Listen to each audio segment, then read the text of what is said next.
What is up guys, Dan at the site. In this video, I'm going to show you how you can set up your OAuth in n8n. So first you need to head over to your n8n website and then you need to log in with your n8n account credentials. And after that in the new workflow, you just simply need to click on this plus icon and from here, you just need to type in Google and then you can choose anything from the Google. I'll choose Google Sheets and then I'll click on create spreadsheets to create a new spreadsheet. From here, I'll click on credential to connect with, and then I'll click on create new credential. From here, I will connect it through the Google OAuth 2. To connect it, I'll just head over to the Google Cloud. And after heading over to the Google Cloud, I'll click on this n8n connect, and then I'll create a new project. In the new project, I will give the project name. As you can see, I have given the project name demo123. I'll click on create. And after clicking on create here in the notification section, when the project has been created, you need to select the project. So we'll wait. As you can see, the project has been created. I'll click on select project. And after selecting the project on the left side, you need to click on these three lines. And after clicking on the three lines, you need to head over to APIs and services and then click on OAuth consent screen. After clicking on OAuth consent screen, you need to click on get started. And after clicking on get started here, you need to enter your app name. After entering your app name, you need to enter a user support email. And after entering the user support email, you need to click on next. You need to choose external audience, click on next again. You need to add the contact information's email address. After adding this, click on next again.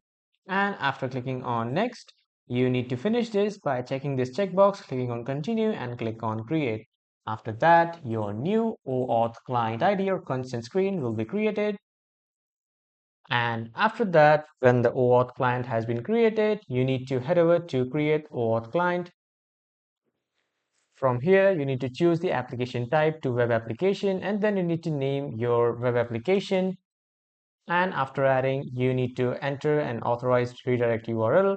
To enter this, you need to head back to n8n, copy this OAuth redirect URL, head back over to Google Cloud again, click on this once and simply paste it.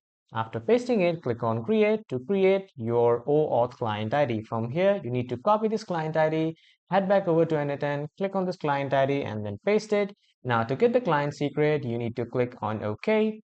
And after that, you will redirect it to a page of OAuth 2.0 client IDs. Click on this a client ID that you have just created.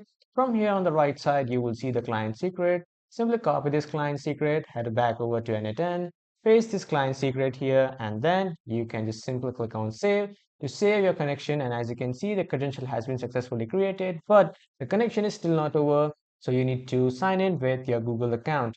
Click on sign in with Google, choose your account, and after choosing your account, you just simply need to hit enter. But if your account access has been blocked, what you need to do is you need to head back to Google Cloud. You need to click on audience. And after clicking on audience here, you will see the publish app button. Click on this publish app button and then click on confirm to publish this particular application. And when the publish has been successfully created, just simply close this and then head back to n8n again, sign in with Google, and again choose your account. And after choosing your account, just simply open this advanced button. And when you click on this advanced, you will see the option to go to your 123 client ID, give all the access, and then click on continue to make your connection successful. And after clicking on continue here, as you can see, the connection has been successful and you have successfully set up your OAuth 2 in Google n8n. So that was all for this video, everyone. Thank you for watching.